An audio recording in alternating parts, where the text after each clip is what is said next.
Gênesis capítulo 2, iniciozinho da Bíblia, mas o final do capítulo 2, nós vamos ler alguns textos nessa noite. Não será propriamente a exposição de um único texto, mas serão algumas observações de alguns textos acerca de um assunto fundamental. Nós estamos no mês da família. Maio a gente tem essa abordagem, esse foco concentrado na família. E por ser assim, nós precisamos falar de paz na família. Você sabe que os cultos à noite nós temos trabalhado a série Viva a Paz. E para viver a paz, você em primeiro lugar precisa viver paz com Deus, tudo começa aí. E você também precisa viver paz com você mesmo, com seus próprios sentimentos, com as suas próprias emoções, com o seu próprio coração.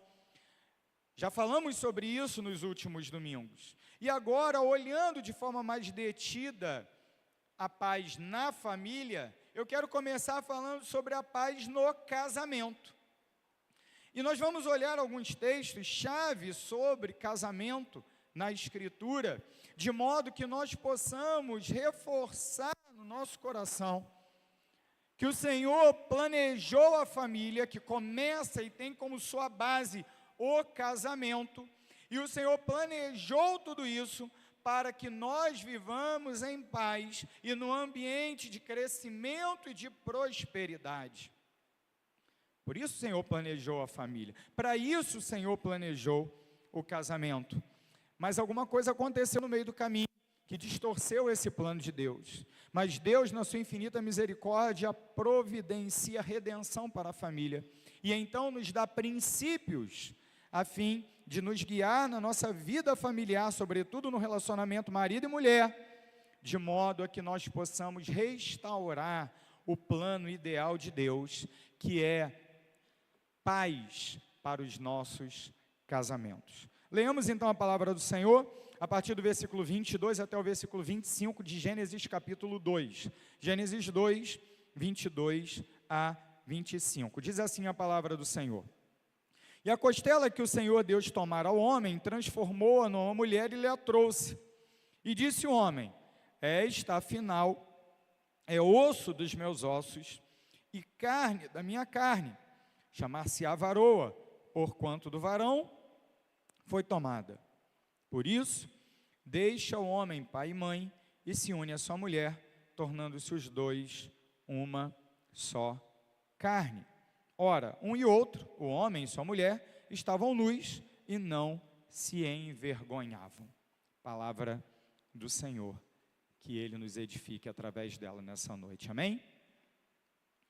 Meus queridos, o que nós apontamos à luz da Escritura Sagrada para que vivamos paz no nosso casamento é que, em primeiro lugar, Deus criou o casamento para ser um lugar de paz.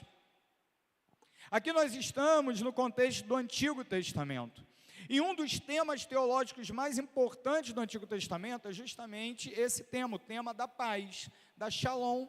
O termo hebraico, a palavra hebraica shalom, ela significa paz, mas não apenas a paz como a ausência de guerra, mas a paz como um ambiente completo para a vida, onde o ser humano prospera, onde ele cresce, onde ele floresce. É justamente a família, o plano de Deus para que o ser humano cresça, se desenvolva e seja de fato tudo aquilo que Deus planejou para que ele fosse, para que ele seja. Esse é o objetivo do Senhor, que a família seja um ambiente onde os filhos são criados, onde eles são cuidados e eles se desenvolvem. A família é um ambiente que Deus planejou para que um homem e uma mulher se amem de forma tão profunda e cuidem um do outro de maneira tão completa, em que ambos sejam cada dia melhores, justamente por conta da sua convivência e da aliança que tem como marido e mulher. Esse é o plano original de Deus, e esse plano está descrito nessa passagem. Aqui nós lemos a partir do versículo 22, e temos aqui uma parte da narrativa do Gênesis, onde o Senhor cria a mulher. Se você retrocede até o início do capítulo 2, você vai ver como Deus cria o homem do sexo masculino. Você conhece a história. Deus faz o bonequinho de barro e sopra nas suas narinas o fôlego de vida, e ele se torna alma vivente. Só que pela primeira vez, em todo o relato da criação, Deus diz que algo não está bom. Nesse contexto, porque afinal de contas, os animais estavam na natureza e havia um macho e uma fêmea, mas Adão estava lá sozinho. E aí Deus, depois de ter dito, é bom, é bom, é bom, é bom, durante 5 dias, ao final do 6º dia, ele diz, não é bom. Não é bom que o homem esteja só. Far-lhe-ei então uma auxiliadora que lhe seja também idônea. Deus então pega o Adão, dá aquela anestesia geral nele, derruba ele em sono profundo, tira a costela, e da costela, diz o texto, Deus faz a mulher, e traz a mulher para o Adão, que acorda da anestesia, a primeira coisa que ele vê é a mulher. E aí ele fala, uau, é esse o texto aqui, paixão à primeira vista. Essa, afinal, é osso dos meus ossos e carne da minha carne. E era mesmo, literalmente falando. Independente, queridos, de todos os elementos literários que a gente tem aqui, nós temos a narrativa concreta, histórica e verdadeira da criação do primeiro casal. Adão e Eva não são figuras mitológicas, nem fruto da imaginação de alguma sociedade antiga. Tanto é assim que o próprio Cristo confirma a existência do primeiro casal, e o apóstolo Paulo solidifica a doutrina do perdão dos pecados e da representatividade de Jesus como nosso Salvador, justamente na falha universal de Adão. Adão era o nosso representante, Cristo é o último Adão, segundo e último Adão, que nos representou para a vida. O primeiro Adão nos representou para a morte, o segundo nos representou para a vida. Mas calma, porque aqui nesse momento ainda não tinha morte, pelo contrário, só tinha alegria. O primeiro casal estava feliz da vida. Eles estavam com certeza profundamente apaixonados, não é? Eles estavam desfrutando de um lugar perfeito que Deus tinha produzido, criado especialmente para eles, e ali eles estavam. E diante desse encontro maravilhoso, desse ato de criação de Deus incrível, de colocar Adão e Eva juntos ali no jardim, nós temos essa doutrina. Veja que o verso 24 e o verso 25 não são palavra de Adão. E não é simplesmente Moisés, autor do Pentateuco, do livro do Gênesis, fazendo um comentário dos fatos que ele está narrando. Não. Aqui a gente tem doutrina no verso 24. Porque foi assim com o primeiro casal, por isso, não é assim que começa o verso 24 na sua Bíblia? Você está com a Bíblia aberta, porque você não fecha. Você acompanha aí. Por isso, porque foi assim, porque homem e mulher se correspondem, porque homem e mulher são diferentes, porém iguais, porque homem e mulher foram colocados diante da ordem criada para serem os seus gestores, os seus vice-regentes. Já que foi assim, será assim com todo mundo, não só com Adão e Eva, mas com toda a humanidade. Por isso, deixa o homem pai e mãe e se une à sua mulher. Adão e Eva tinham pai e mãe? Eles eram os pais, eles são de fato os nossos pais, o nosso pai e a nossa mãe, não é? Eles não tinham pai e mãe, não no sentido que a gente fala, né? Você pode dizer, Deus era pai deles, tá bom, ok, entendi, mas não da mesma forma que eu sou pai do Guilherme, que você é pai dos seus filhos, não é verdade? Mas note o que o texto sagrado diz aqui, inspirado pelo Espírito Santo. Diante da realidade da ordem criada, da ordem da criação, existe uma norma para toda a humanidade. Que norma é essa? O homem deixa seu pai e a sua mãe, por um outro lado, também a sua mulher deixa o seu pai e a sua mãe para se unir com esse homem, E essa união ser tão perfeita e tão plena, que ambos se tornam uma só carne. Aqui nós temos algumas verdades sobre esse ambiente de paz, da Shalom de Deus, planejada na ordem da criação, para mim e para você. Aqui nós temos o ideal de Deus, irmãos. Aqui nós temos o padrão perfeito de Deus. E nós podemos salientar e destacar alguns princípios. Primeiro princípio, note que o casamento, ele é um instrumento de Deus para trazer à luz uma nova família.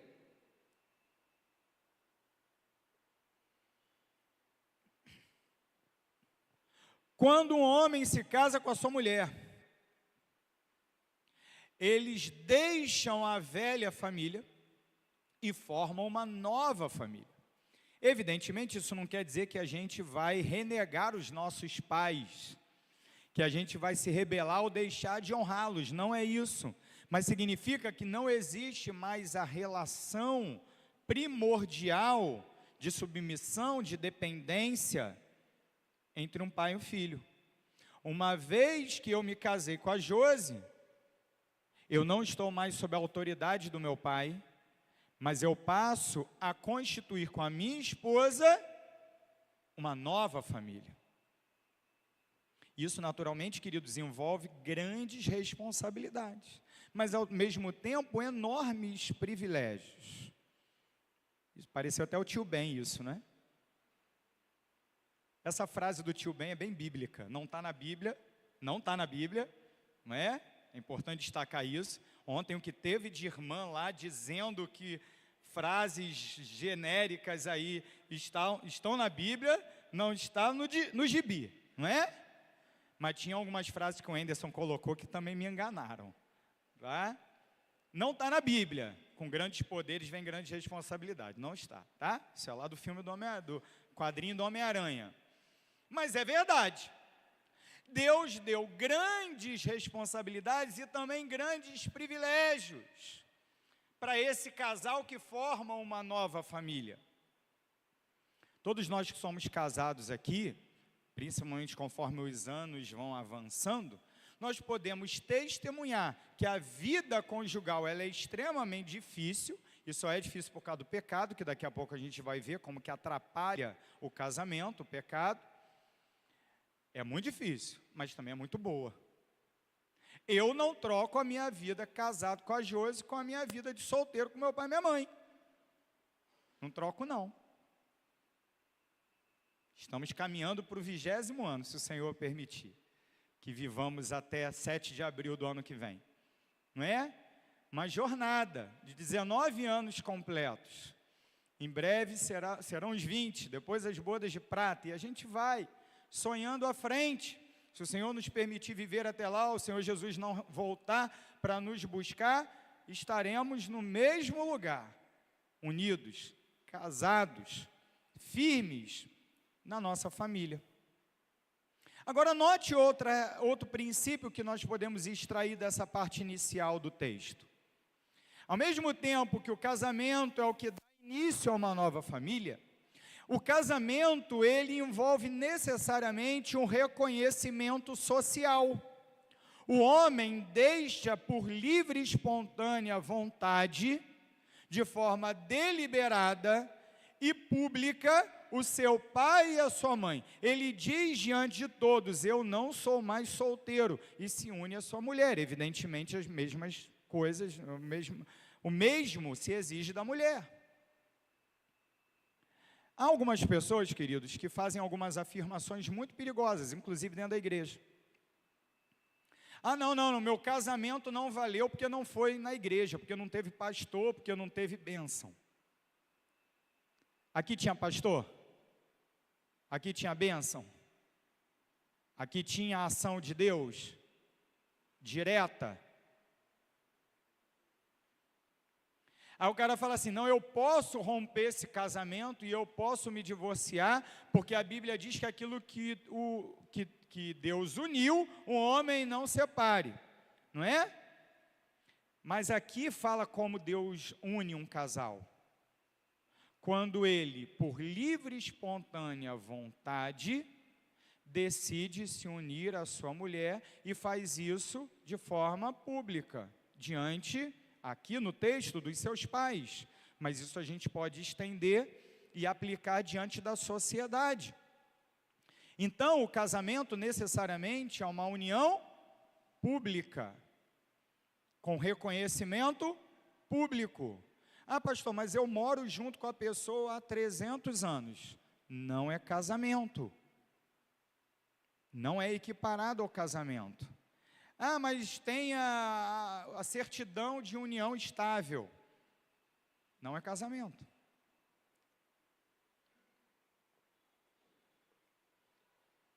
A pessoa ela não decidiu abrir mão da sua condição de solteira.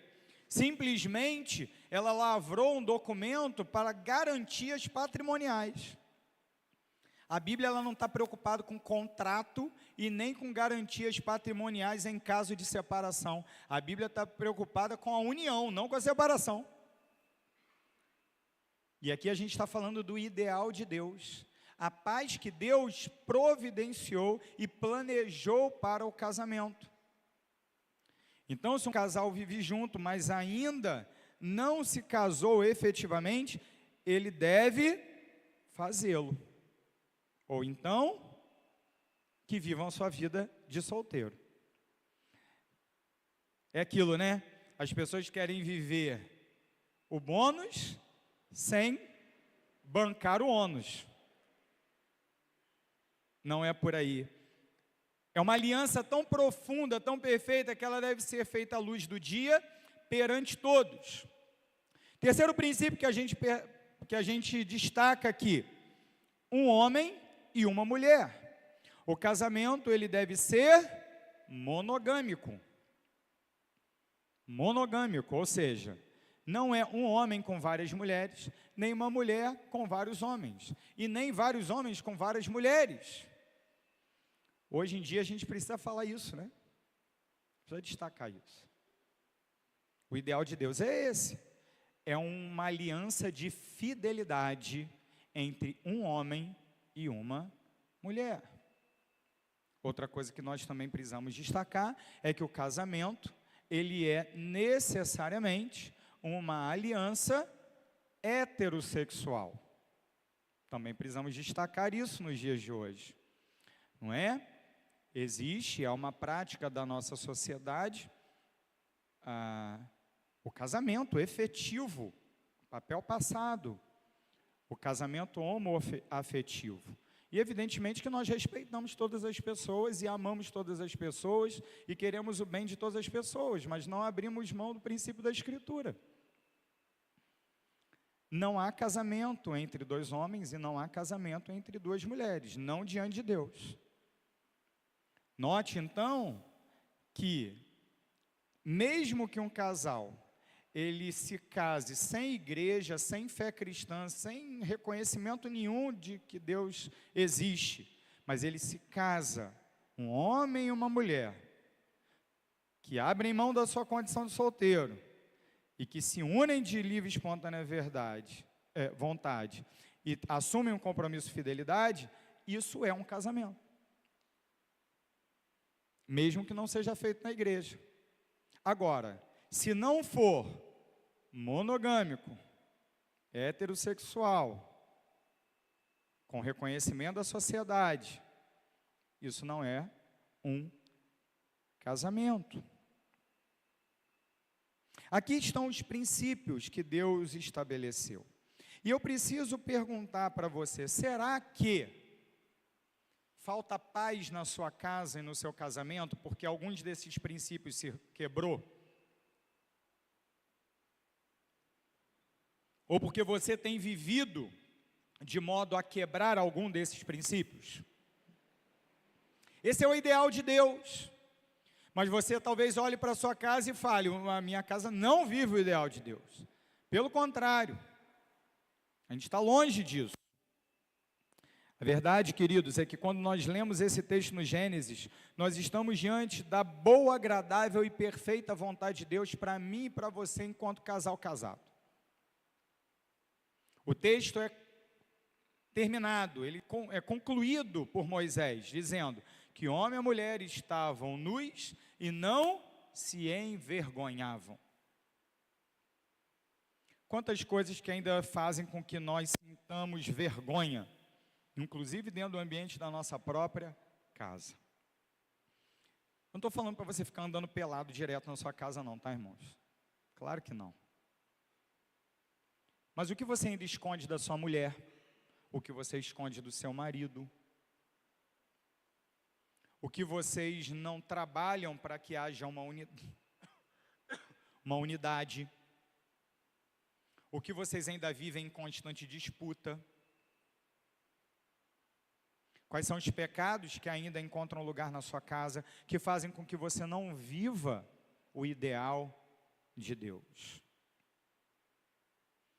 Eles não se envergonhavam. Mas por que nós ainda nos envergonhamos? A resposta está no capítulo seguinte, capítulo 3. Lê comigo, verso 11 e 12. Perguntou-lhe Deus: quem te fez saber que estavas nu? Gênesis 3, 11. Comeste da árvore de que te ordenei que não comesses? Então disse o homem: a mulher que me deste por esposa, ela me deu da árvore e eu comi. O que aconteceu aqui? O que aconteceu aqui? Você sabe o contexto. Você sabe que o homem e a mulher desobedeceram a Deus. Deus deu uma ordem e eles deliberadamente desobedeceram essa ordem. Deus falou: você pode comer de tudo, menos daquilo ali. E eles foram lá e comeram, induzidos, enganados e tentados pelo diabo naquela serpente. Você conhece essa história, é uma história que todo mundo já ouviu. Mas eu gostaria que você prestasse atenção ao que acontece aqui no versículo 11 e 12. Deus se aproxima, o homem se esconde, Deus o chama e pergunta: quem te fez saber que estavas nu? Você comeu da árvore que eu falei para você não comer? Queridos, Deus é onisciente, é claro que Deus sabia que Ele tinha feito, é claro que já estava tudo às claras diante de Deus. Mas Deus quer ouvir do homem. E o que Ele ouve? Ele ouve uma confissão? Ele ouve um pedido de perdão? Não. Ele ouve justamente a mesma coisa que acontece o tempo todo dentro das nossas casas e faz com que os nossos relacionamentos conjugais sejam prejudicados, sejam danificados. E é esse o efeito do pecado. Se de um lado na criação nós temos o ideal de Deus, uma família boa, onde há paz, por causa do pecado nós temos conflitos. E olha esse conflito aqui, que coisa interessante. Adão responde para Deus o quê? A mulher que tu me deste. Por causa do pecado, nós não assumimos a nossa responsabilidade, os nossos papéis são deturpados e a nossa vida conjugal fica profundamente prejudicada, chegando inclusive, infelizmente, de forma muito frequente, ao rompimento da união conjugal. Queridos, a Bíblia é clara, como a luz do dia. A Escritura diz que Deus odeia o divórcio.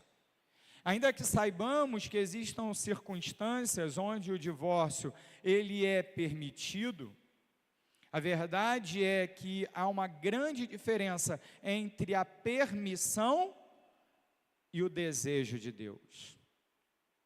A vontade boa, agradável e perfeita de Deus para mim e para você é que os nossos casamentos jamais cheguem ao fim.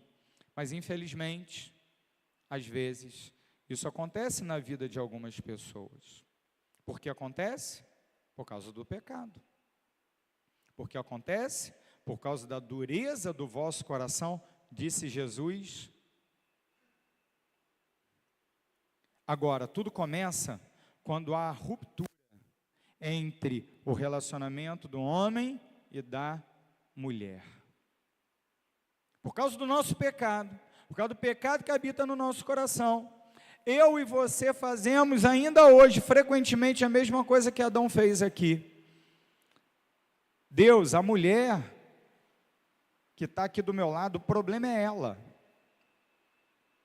Olha aqui, ó, o problema é ela, olha o que ela fez.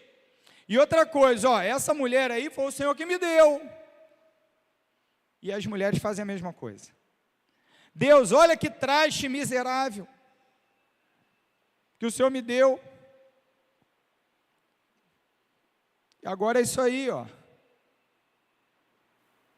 Por quê? Porque o pecado, ele tem como um dos seus efeitos principais o não reconhecimento da própria responsabilidade. É muito interessante a ordem pela qual Deus vai chamando os personagens da queda. Deus chama em primeiro lugar a quem? Adão. Por que Deus chama Adão primeiro? A quem Deus havia dado a ordem? A quem Deus havia investido de autoridade? A quem Deus deu a responsabilidade? Então, Adão, pode vir, meu papo é contigo, meu irmão. É contigo mesmo, porque a responsabilidade é você. E esse Adão, não mais aquele homem, líder, responsável, espelho de quem Deus é. Esse Adão agora caído na lama do pecado, ele ao invés de dizer sim, eu sei que eu sou responsável, não, ele rapidamente transfere a responsabilidade. Adão se tornara um frouxo. E Eva se tornou uma mulher rixosa. Lembra da mulher rixosa lá de Provérbios? Então, a mulher rixosa, segundo o sábio em Provérbios, é comparada a viver numa casa com a goteira caindo em você. Você já teve essa experiência? Se você já teve, você sabe que é insuportável. Não é? Pastor, onde é que está dizendo isso sobre a mulher? Está dizendo lá no verso 16.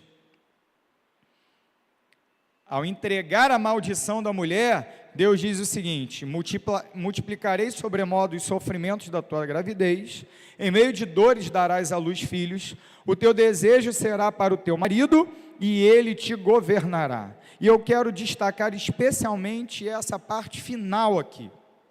O teu desejo será para o teu marido, e ele te governará. É um texto muitas vezes mal interpretado, que as pessoas não entendem. E dependendo da sua tradução, realmente é difícil entender isso aqui. A minha tradução, Almeida Revista Atualizada, ela nos coloca aqui numa posição difícil. O que significa dizer que o teu desejo será para o teu marido? Complicado, não é fácil não. Talvez na NVI, em outra versão, você tenha uma outra compreensão. Mas a melhor maneira da gente entender esse texto é comparando com aquilo que Deus diz a Caim, no versículo 7 do capítulo 4. Porque é exatamente a mesma construção hebraica, é a mesma formatação do texto hebraico. O final do verso 7 de Gênesis 4 diz assim, ó: o seu desejo será contra ti, mas a ti cumpre dominá-lo. Veja que em Gênesis 3,16, a gente tem ali a disputa que há entre a vontade do homem e da mulher, não é? Em Gênesis 4:7, nós temos a disputa que há entre a vontade de Caim e a tentação do pecado. Então, quando a gente compara os dois versículos, que tem exatamente a mesma construção hebraica, a gente consegue entender melhor o que Deus quis dizer ao falar que o teu desejo será contra ti e ele te dominará. O que acontece aqui é que a mulher que fora criada para ser auxiliadora idônea do seu marido, de Adão, agora ela trabalha contra o marido. Ela trabalha para derrubar a liderança do marido, para usurpar a liderança do marido, para prejudicar essa relação. Ah, pastor, mas isso aí é coisa de machista, a Bíblia é machista. A Bíblia não é machista, não. A Bíblia é complementarista, completamente diferente. A Bíblia não coloca o homem como mais importante ou mais valioso que a mulher em lugar nenhum. Só que a Bíblia também nos ensina que nós somos diferentes, E a experiência, a observação mais básica prova isso. A gente nem precisa de Bíblia para saber que homem e mulher são diferentes. Homem e mulher são diferentes, e porque eles foram criados diferentes, eles têm funções diferentes. Então, o cara que diz que a Bíblia é machista é o cara que não leu a Bíblia direito, ou talvez nem tenha lido. A Bíblia não coloca o homem acima da mulher como mais importante ou mais valioso, mas a Bíblia também ensina que criou o homem para que ele lidere a sua casa. O líder amoroso e servil do Gênesis 2, em Gênesis 3, agora ele oscila entre um frouxo e um autocrata, um ditador. Nenhum desses dois extremos no pêndulo é plano de Deus. Deus não manda o homem oprimir a mulher, pelo contrário, a opressão do homem contra a mulher é justamente parte da maldição, aqui o final do verso 16. E ele te governará. Aqui não é a liderança saudável do capítulo 2, aqui é um governo opressor, que ninguém tem o direito de exercer sobre ninguém. É fruto da maldição. É fruto do pecado, é fruto de uma condição perversa. O homem do sexo masculino tem dia que ele é um bananão, e tem outro dia que ele quer ser o general da sua casa. Não vou nem usar essa expressão general, porque existem bons líderes generais. Existem generais que são bons líderes, mas você entendeu o que eu quis dizer. Um dia ele quer ser o rei absoluto da sua casa. E no outro dia, para fugir da responsabilidade que ele tem como líder da casa, como provedor, protetor e pastor da casa, ele se torna um grande frouxo. E a mulher? A mulher que deveria ser a apoiadora, a cuidadora, a auxiliadora, aquela que se submete não porque é pior, porque é inferior, porque não é, mas aquela que se submete porque entende o plano de Deus e faz isso por amor e com cuidado para a sua casa e para com seus filhos e seu marido. Agora ela tem um desejo que vai de encontro, o do seu marido, que é combativo contra o seu marido, que é opositor contra o do seu marido. Que retrato a gente tem aqui em Gênesis 3? A gente tem um retrato da ruptura. Ao ideal de Deus, a shalom de Deus, a paz de Deus no casamento. Homem e mulher que se amam e se complementam. Formam uma família, e essa família espelha o amor do próprio Deus. Mas por causa da queda e do pecado que habita no nosso coração ainda hoje, nós vivemos todas essas distorções que experimentamos dentro da nossa própria casa, distorções ainda mais extremas que vemos na nossa sociedade, chegando ao ponto do feminicídio, de marido que violenta a própria esposa, de assassinatos acontecendo dentro do lar, do divórcio, da ruptura do casamento. Tudo isso é fruto do pecado. Se de um lado há o ideal de Deus, onde há paz, de outro lado há o efeito destruidor do pecado, que eu e você precisamos reconhecer. Sabe, queridos, é muito fácil, a resposta mais fácil é a de Adão, a mulher que tu me deste. Essa é a resposta mais fácil. Mas a resposta que Deus quer de nós maridos não é essa. É, eu sou responsável, eu amarei, eu cuidarei, mesmo que não haja contrapartida, mesmo que não haja reciprocidade, eu cumprirei o meu papel.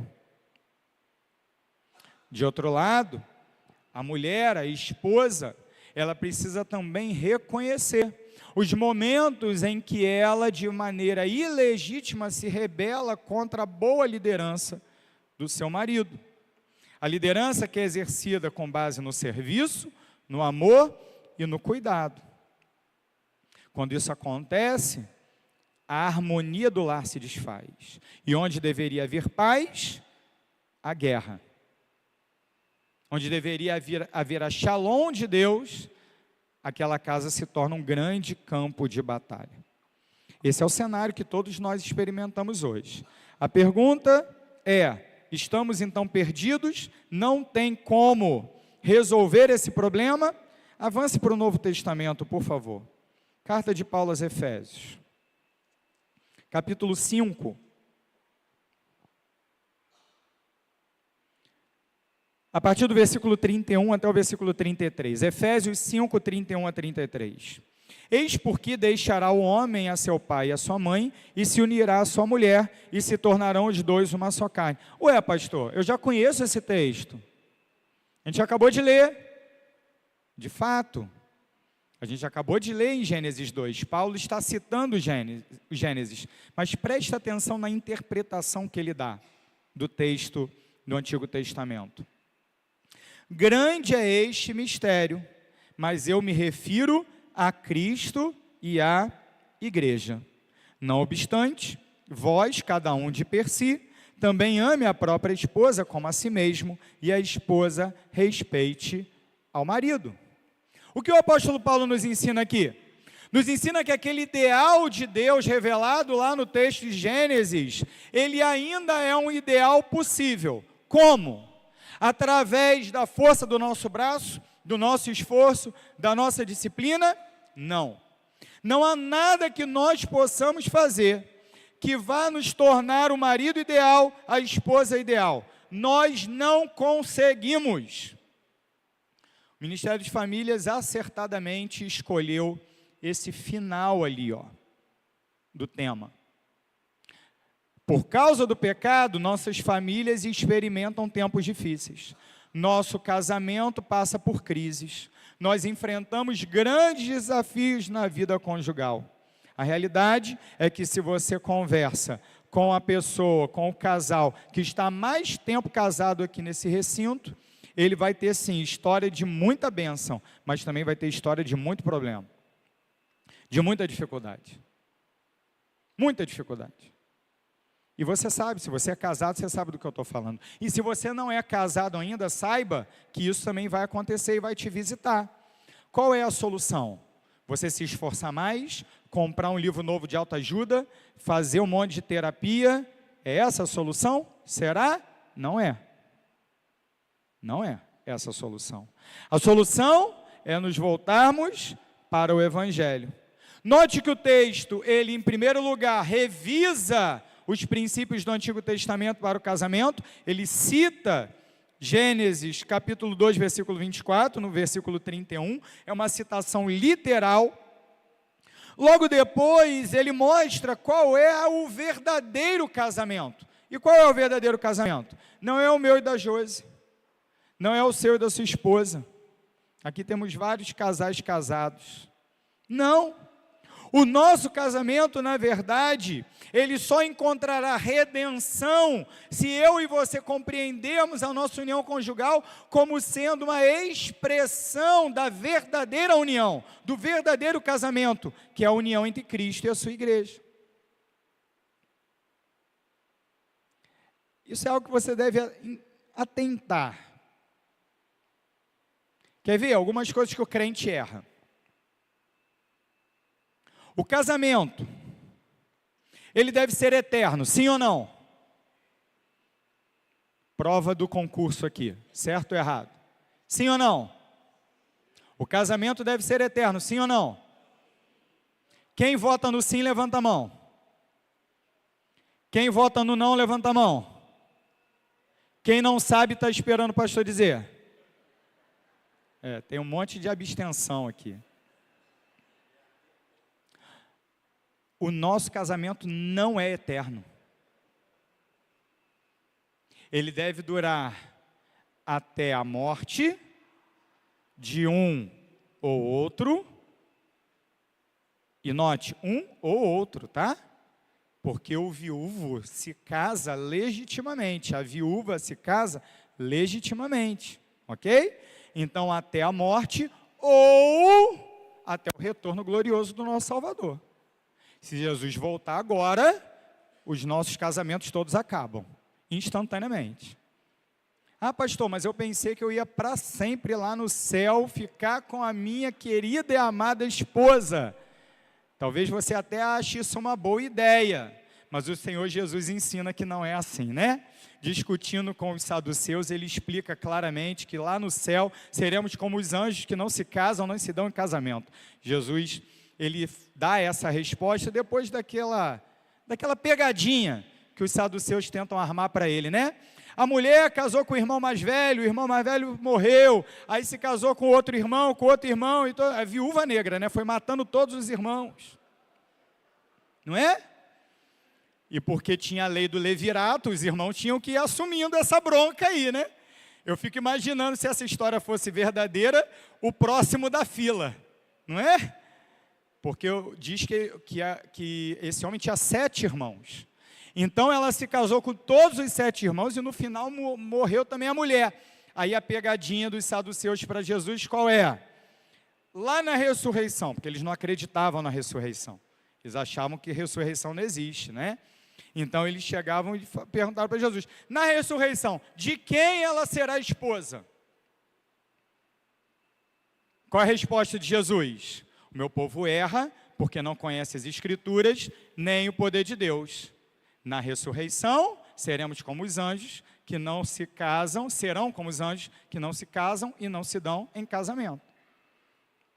Então, se você achava aí que você ia para o céu de mãozinha dada com a sua amada, tá? No céu não, beleza? Por que eu estou dizendo isso? Porque todo casamento humano é temporário. Todo casamento é temporário. Isso não é licença para divórcio de forma alguma, mas a realidade é que existem sim coisas que podem trazer a interrupção ao final da união conjugal, a morte ou o retorno glorioso de Jesus. Se o nosso casamento ele é temporário, será que ele é a coisa mais importante da nossa união, da nossa vida como marido e mulher? O casamento em si, será que ela é a coisa mais importante da nossa casa? Ah, pastor, mas é a base da família, os filhos vêm depois. É verdade. Eu concordo com você, mas existe algo ainda mais importante do que a minha união com a minha esposa, é a união de Cristo com a sua igreja. A união de Cristo com a sua igreja, ela é eterna, é o casamento eterno, é o casamento que jamais vai acabar. É o casamento que vai permanecer para sempre. E a nossa redenção no Evangelho nos dá a capacidade de fazer com que o nosso casamento terreno e temporário, com todas as suas limitações e fragilidades, ele seja um reflexo eficaz para esse mundo de trevas e para nós mesmos e os nossos filhos da união eterna de Cristo e a igreja. Qual é o caminho? Como fazer? Verso 33. Não obstante, vós, cada um de per si, também ame a própria esposa como a si mesmo, e a esposa respeite ao marido. Criação, a paz no lar. Queda, a paz no lar cessa, acaba. Redenção, por causa de Cristo e a sua união eterna e perfeita com a sua igreja, os nossos casamentos limitados e temporais podem ser o reflexo preciso da união verdadeira que há entre Cristo e a sua noiva. Você quer viver um casamento redimido? Sim ou não? Por onde isso começa? Marido, ame a sua esposa. Esposa, respeite o seu marido. O padrão está descrito a partir do verso 22 desse próprio capítulo 5. E nós conhecemos, marido, ame a sua esposa, como Cristo amou a igreja e a si mesmo se entregou por ela. Esposas, cada um de vocês sejam submissos ao próprio marido, como ao Senhor. Mais uma vez, não há diferença de dignidade, mas há diferença de papel e de função. Quando esses papéis são invertidos, a queda se manifesta, o pecado toma conta da casa e a paz vai embora. Mas quando, pela redenção que há em Cristo Jesus, nós voltamos ao Éden e o plano original de Deus, a paz volta para dentro da nossa casa. Ah, pastor, mas olha só, a gente entende isso, mas de vez em quando ainda tem uma treta lá em casa. E eu tenho certeza, se eu perguntar aqui para os casais casados, se tem ou não algumas rusgas na sua casa, todo mundo vai levantar a mão, ou será um baita do mentiroso. Isso é a mais pura realidade. Não é? Toda família tem problema, porque o pecado ainda habita em nós e nós vivemos uma luta espiritual, nós vivemos um combate. Se queremos viver um casamento redimido, nós temos que entender que vivemos sim essa luta e que o Senhor vai lapidar o nosso caráter dentro da nossa casa. Enquanto cada dia, de forma muito desafiadora às vezes, Ele nos chama como maridos a amar as nossas esposas como Cristo amou a igreja. E quando Ele chama as esposas a serem aquelas esposas auxiliadoras que estão debaixo da missão que Deus tem dado aos seus maridos. Pastor, olha só, eu não sei como viver isso na minha casa. Não dá, não dá. E eu vou dizer já uma coisa para o senhor não sabe como é na minha casa, o senhor não sabe que o bicho pega lá mesmo, não é? Que é pedrada, que é vaso voando. Lembra daquela novela? Que tudo era vaso voando? Que a mulher vivia jogando vaso no cara? E eles viviam, como já dizia aqueles outros poetas, entre tapas e beijos, né? Talvez na sua casa você tenha um monte de problema, um monte de crise, um monte de confusão, e você pense que é algo muito longe viver um casamento redimido. Eu preciso dizer para você que o casamento redimido começa no Evangelho.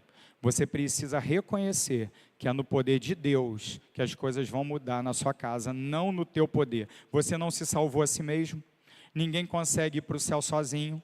A gente só vai porque Deus trabalhou por nós, porque Ele trabalha por nós e porque Ele nos resgatou das trevas, não é verdade? Então por que a gente está tentando vencer sozinho o pecado? A gente não vai vencer. E como a gente vence o pecado? Se confessarmos os nossos pecados, Ele é fiel e justo para nos perdoar os pecados e nos purificar de toda injustiça. Diferente do que Adão fez, que foi se livrar da responsabilidade de apontar o dedo para os outros, nós precisamos apontar o dedo para nós. Sabe qual é o problema da sua casa? É o mesmo problema da igreja. O problema da sua casa é você. É isso mesmo. Você consegue reconhecer isso? Deus deu a ordem para Adão. Quando Deus o interpelou, o que ele disse? O problema é dos outros, não é meu não. Viva assim, continue a apontar para os outros, sem reconhecer a sua responsabilidade, seus pecados, e você vai continuar espantando a paz do seu lar, jogando a paz para o lado de fora. É isso que você quer?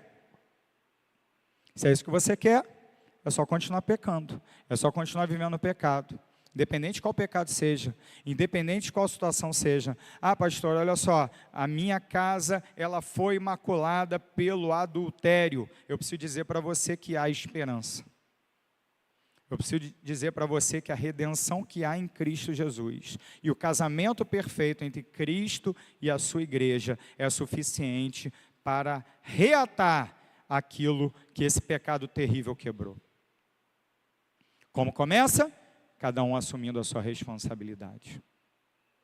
Ah, pastor, na minha casa a gente está com muito problema, a gente não se entende nada, é tudo conflito, é tudo disputa, é todo mundo o tempo todo querendo ter a razão. Tudo começa quando você, à semelhança de Cristo, decide amar. E Ele amou ao ponto de se esvaziar e se entregar por nós, sendo obediente até a morte de cruz. Eu quero terminar citando um último texto, 1 Pedro capítulo 3, não vou ler tudo, vou ler apenas 2 versículos. Porque talvez você esteja pensando assim, pastor, olha só, eu até quero que a minha casa mude, até quero, mas o meu marido ou a minha esposa não quer não. Pastor, eu estou aqui na igreja, eu estou te buscando, eu oro, eu quero mais do Senhor, mas a minha esposa ou o meu marido não conhece o Senhor, não anda com o Senhor. Então, se eu tentar falar com ele, essa conversa aí de redenção, de união em Cristo e a igreja, ele vai achar que eu estou falando grego. Existe uma linguagem, através da qual o Senhor quer plantar o poder da redenção na sua casa. Quase como um infiltrado, um agente secreto, um espião. A gente é muito bom de falar, sabe? A gente é muito bom de falar. Todo mundo. O pessoal gosta de dizer que as mulheres são boas de falar, que as mulheres falam muito e tal. Bom, os homens também. A gente é falador à beça. Essa é a mais pura realidade. A gente gosta de argumentar, a gente gosta de ganhar, a gente gosta de disputar no argumento e sair vencedor, e erguer o troféu depois. Mas olha só o que a Bíblia diz para a gente aqui. 1 Pedro 3, 1. Mulheres, sede vós igualmente submissas ao vosso próprio marido, para que se ele ainda não obedece a palavra, seja ganho sem palavra alguma, por meio do procedimento de sua esposa. Qual o contexto aqui? O contexto aqui é uma igreja gentílica, predominantemente gentílica, onde muitas vezes acontecia que apenas um dos cônjuges aceitava a fé cristã. Um homem se convertia, sua mulher não. A mulher se convertia e o homem não. Porém, naquela estrutura social, se o homem se convertia, a mulher não, a mulher, ela ia ficar quietinha lá em casa, na casa lá. Agora, se o oposto acontecesse, a mulher fosse cristã e o marido não, ela estava numa situação arriscada, perigosa, estava sob risco. Por quê? Porque o marido, ele tinha autoridade, não vou dizer absoluta, mas uma autoridade muito grande em relação à sua mulher. Havia uma assimetria de poderes enorme. O homem, ele mandava muito, a mulher mandava nada. Inclusive em relação a coisas que tinham a ver com a sua própria vida, com a sua própria vida civil. Dependendo da província do Império Romano, a mulher não podia ter propriedade, por exemplo. E outras coisas.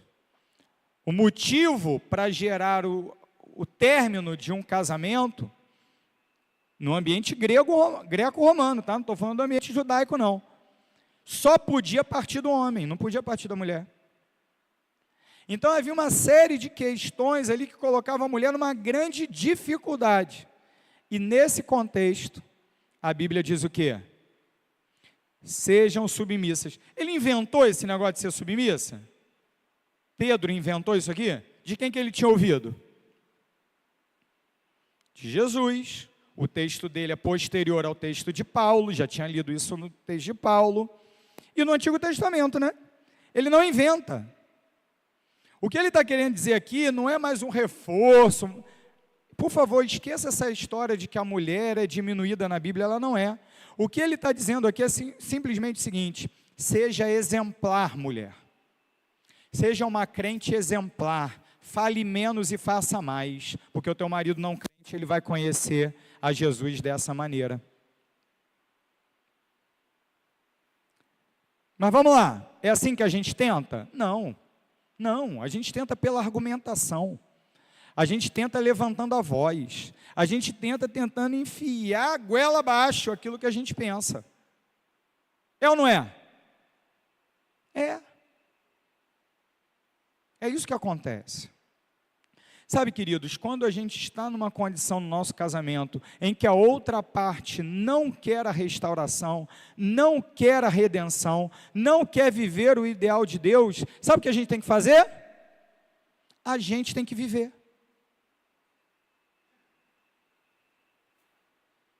Eu e Josi já passamos por momentos assim no nosso casamento, em que um ou outro estava desanimado de cumprir o seu papel. E sabe como nós vencemos? Pelo exemplo da parte fiel. Sim, é isso mesmo. A mulher não quer submeter, o marido tem que continuar a amar. E pelo seu amor, ele vai ganhar a mulher. Não é pela verborragia, não. Não é pela falação, não. O marido, ele não se responsabiliza, ele é um frouxão mesmo, um devagar, não resolve nada. A mulher tem que continuar cuidando do lar, se submetendo à liderança. E assim, isso encorajará o marido. Pastor, mas olha só, existem circunstâncias extremas. Sim, é verdade, existem circunstâncias extremas. Não é? Uma mulher que sabe que tem um marido adúltero não se deitará com ele, evidentemente. Claro que não. Claro que não. E dependendo da situação, a união desse casal se tornará de fato inviável. É um fato isso, bíblico. Inclusive, Mateus 19, Mateus 5, os paralelos em Marcos e Lucas. Agora, Deus bate palma quando um casamento se desfaz? Mesmo em decorrência de um pecado? Nunca, jamais. Existem também outras situações, quando a parte ímpia decide não permanecer casado, 1 Coríntios 7. A parte cristã não fica em julgo de servidão, essa é a expressão que o apóstolo Paulo diz, mas ele também diz que ou se reconcilia ou permanece só, 1 Coríntios 7. O que é isso, irmãos, que nós estamos falando?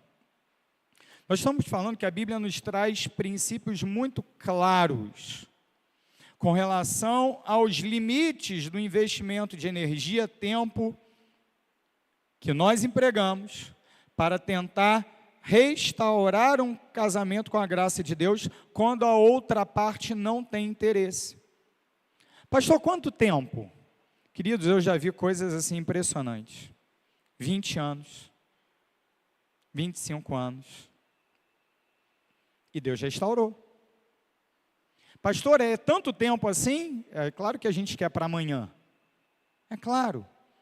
Mas Deus, ele vai te conduzir nesse processo. A grande questão é que hoje, e isso que eu quero que você grave, hoje, você marido, você tem que assumir o seu papel de provedor, protetor e pastor da sua casa. Mas a minha mulher não quer nada. Hoje você tem que querer, independente dela. Não seja igual o velho Adão, seja como o novo Adão. Assume a responsabilidade, inclusive que não é sua. Você já parou para pensar que foi isso que Cristo fez? O velho Adão, o primeiro Adão, nem a sua própria responsabilidade assumiu. O novo Adão responsabilizou-se por uma culpa, por um peso que não era dele. Eu e você, maridos, devemos nos espelhar no modelo do segundo Adão e sermos maridos como Jesus. De outro lado, irmãs, vocês devem viver como a igreja. Agora lembre-se, né? Aqui a gente não está falando de qualquer igreja, ou de uma igreja local. Aqui a gente está falando da verdadeira igreja, da igreja do povo redimido, da igreja que caminha triunfantemente para o céu, da igreja que avança contra as portas do inferno, sempre vencedora. Não há posição mais honrosa, e é bom a gente dizer isso no Dia das Mães, inclusive, não há posição mais honrosa para uma mulher, para uma pessoa, do que ser aquela que produz um lar onde há paz. Pastor, meu marido é um tranqueiro, é um miserável. Implante você a paz na sua casa, e sem palavras, você ganhará o seu marido. Se há algum marido aqui, que é esse indivíduo frouxo, devagar, que não assume a liderança, não assume o seu papel, eu quero ler para você o último versículo dessa noite. Porque eu entendo que o marido é responsável por muita coisa, ele é mais responsável do que a mulher. Porque ele é o líder. Ele é o líder. Pense, na liderança da sua empresa, por exemplo, de onde você trabalha. Quem é responsável? O líder. Pense aqui na igreja. Quem é o responsável? Se der alguma zebra aí, é o CPF de quem? O pastor. Quem é líder se responsabiliza. Ponto. Eu e você, maridos, somos líderes. Não há espaço para frouxidão. Não há. Maridos, vós igualmente vivei a vida comum do lar, com discernimento e tendo consideração para com a vossa mulher, como parte mais frágil. Tratai-a com dignidade, porque sois juntamente herdeiros da mesma graça de vida, para que não se interrompam as vossas orações. Antes de você pensar em erguer a sua voz para a sua mulher, lembre-se que isso interromperá as suas orações. Não sou eu que estou dizendo não, a gente acabou de ler na Bíblia. Você quer produzir, marido, um lar de paz? Então cumpra o seu papel. Viva a vida comum do lar, com discernimento, e tenha consideração com a sua mulher, porque ela é o vaso mais frágil. Paz no casamento é o plano original de Deus. Quando não há paz no casamento, é efeito do pecado que nós escolhemos. Em Jesus e na redenção que há na cruz, nós podemos resgatar o nosso casamento e redimir o nosso casamento. Mas para isso, eu e você precisamos assumir a nossa responsabilidade.